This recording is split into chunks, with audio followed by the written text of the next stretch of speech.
নতুন করে আবার বিয়ের সানাই বেজেছে।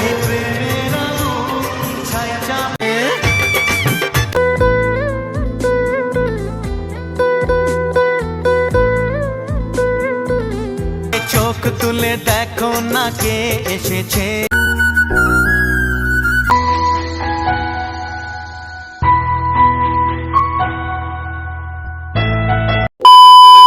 Hello guys, good morning, welcome back to my channel Pranati official. কেমন আছো তোমরা সবাই? আশা করছি ভালো আছো, আর আমিও কিন্তু ভালো আছি। তো আজকে কিন্তু বোনের বিয়ে, আর ভিডিওটা কিন্তু এখান থেকেই শুরু করলাম।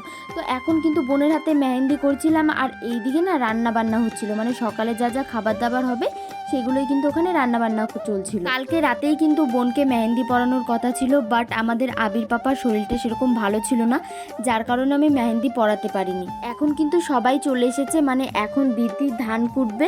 তো এখানে প্রথমে কিন্তু হামল দিস্তাটাকে পুজো করে নিল, তার উপরে ধান আর চাল মিলিয়ে দিয়ে দিল। আসলে নাকি এটা পরে পায়েস করে খেতে হয়, আমি জানতাম না, আমি জিজ্ঞেস করছিলাম, আমিও সামনেই দাঁড়িয়েছিলাম। তো আমি সবাইকে জিজ্ঞেস করছিলাম যে এটা দিয়ে কী হবে, কীরকম কী, মানে আমাকে তো ব্লগে বলতে হবে, তার জন্য আমি আগে থেকেই সব কিছু জেনে এসেছি। এখানে কিন্তু পুরোহিত মশাই চলে এসেছে। এনার কথা আর কি বলবো, মানে যেটা বলবো সেটাই কম হয়ে যাবে, তোমাদেরকে পরে এনার গল্প করছি। এখন কিন্তু আমি রেডি হয়ে নিচ্ছি, কারণ আমরা এখন সবাই মিলে যাব জল আনতে। আর আমি কিন্তু শাড়ি নিয়ে এসেছিলাম, বাট পরিনি, এত গরমের মধ্যে না আর ইচ্ছে করছিল না যে শাড়ি পরি।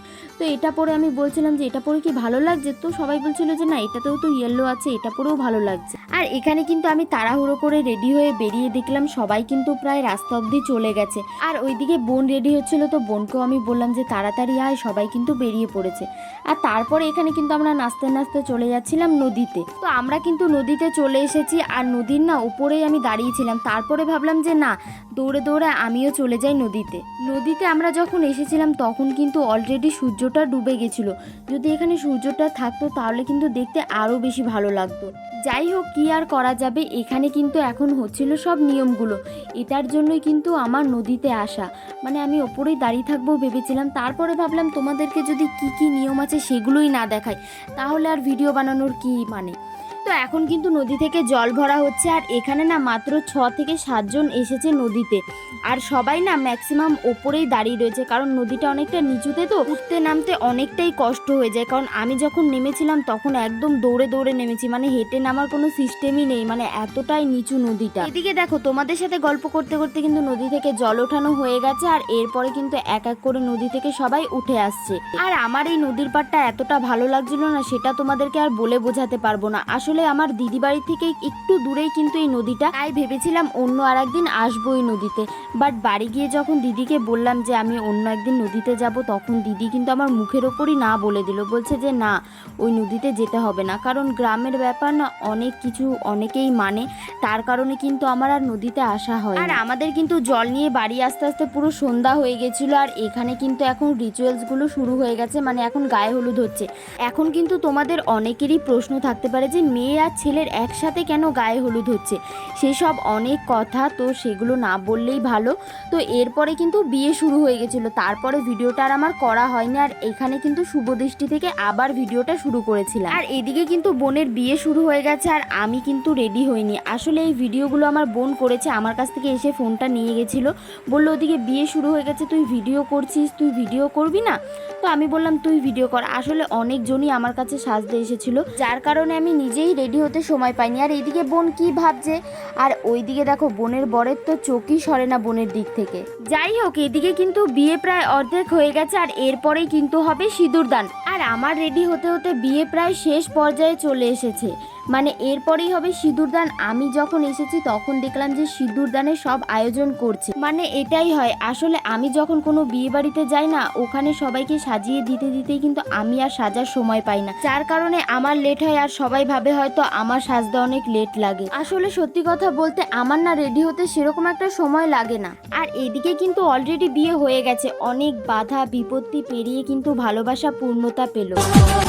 আজকে পেলাম দু হাত ভরে যা ছিল স্বপ্ন আমার,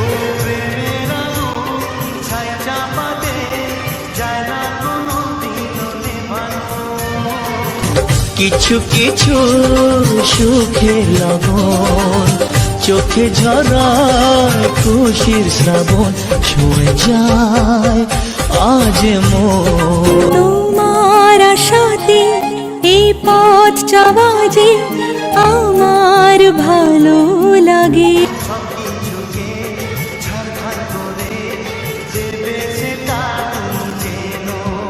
ফাইনালি গাইস বোনের বিয়ে কমপ্লিট হয়ে গেল। এখন তো তোমরা ভাবছো যে বিয়ের পর আবার মালা বদল হয় নাকি।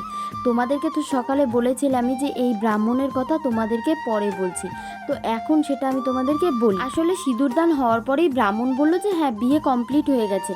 তখনই আমার যে বোনের বর সে বলছে কই আমাদের তো মালা বদল হলো না, বিয়েতে মালা বদল হয় না, সেটা কি হয়? তখন ব্রাহ্মণ বলছে ও তোমরা মালা বদল করবে, তাহলে করো। মানে আমরা প্রথমে ভেবেছিলাম হয়তো ভুলে গেছে, তারপরে দেখলাম যে 7 পাকেও ঘোরা হয়নি। তখন বলছে কই আমাদের তো 7 পাকে ঘোরা হলো না। তখন ব্রাহ্মণ বলছে ও তোমরা 7 পাকে ঘুরতে চাও, তাহলে ঘুরে নাও। আর আমরা বলছিলাম যে এই ব্রাহ্মণ মশাই কি প্রথম বিয়ে দিচ্ছে, এর আগে কি কোনো বিয়ে দেয়নি। তখন আমরা জানতে পারলাম ব্রাহ্মণের নাকি কি রোগ আছে। যাই হোক বিয়েটা কিন্তু খুব ভালোভাবে মিটেছে। আর আমরা এখানে কিন্তু গেট ধরেছিলাম সবাই মিলে।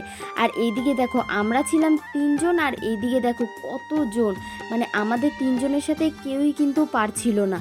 আর এখানে কিন্তু আমরা একটা অ্যামাউন্ট দাবি করেছিলাম, তো সেই অ্যামাউন্টটা আমাদেরকে দেয়নি, বাট আমাদের কিন্তু মন খুশি করে দিয়েছে।